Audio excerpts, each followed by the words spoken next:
أعوذ بالله من الشيطان الرجيم بسم الله والصلاة والسلام على رسول الله إن صلاتي ونسكي ومحياي ومماتي لله رب العالمين سبوح قدوس رب الملائكة وروح اللهم علمنا ما ينفعنا وانفعنا بما علمتنا وزدنا علما وتقبل كل أعمالنا الصالحات خالصة لوجهك يا رب العالمين وأكرمنا باللقائك يا ديان وآخر دعوانا أن الحمد لله رب العالمين. اللهم اجعلنا من أهل القرآن من قول وعمل ولا حول ولا قوة إلا بالله. Assalamu alaikum warahmatullahi wabarakatuh.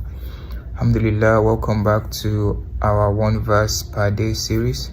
Inshallah, today we'll be moving to Surah An-Nahl, where Allah is reminding us of the reward to which He has promised those who are of goodness, and also encouraging us to work for Akhirah. Don't be deceived by the luxury of these worlds, and know that if you are patient in goodness and in moments of trial, Allah has a reward for you in this world and on the day to which everyone is in fear and is in torment, inshallah. Allah is saying in this verse by the Ista'aza that ma indakum yanfaddu wa ma indallahi baq wa lanajziyanna allazina sabaru ajrahum bi ahsani ma kanu ya'malun.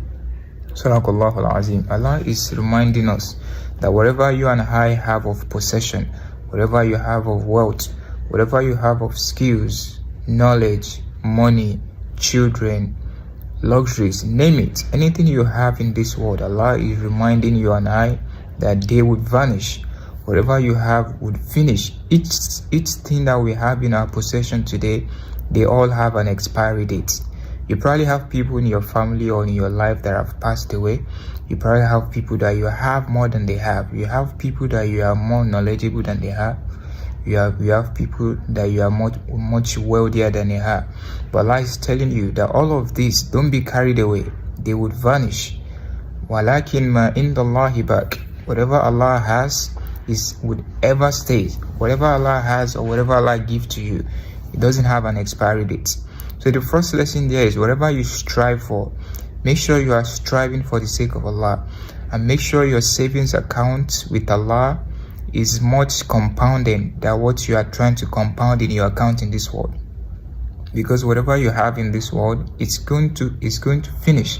Whatever you have with Allah would always stay with Allah. The promise of Allah would stay. The promise of Allah of Jannah, the promise of Allah of you doing what is good, of you trying to be a better Muslim, of you upholding what is right and forbidding evil, the promise of Allah would stay.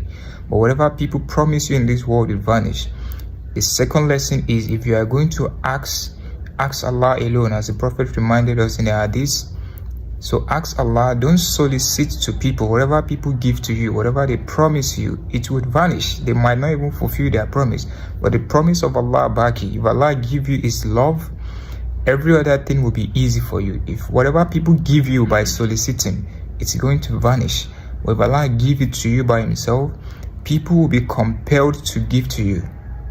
And this will last longer than whatever people give to you. So Allah is reminding us in this verse that whatever He has is everlasting.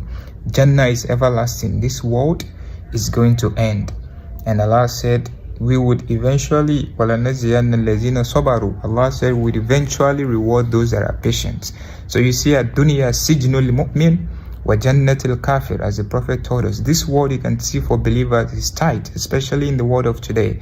You look around you, there are so many tormenting, so much evil. But Allah said, those that are patient, we would eventually reward them of their patience. Because why?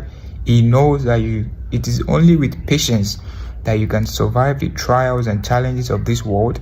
And if you are patient enough as a believer, on that day when the disbelievers are being punished, you will be rewarded of goodness.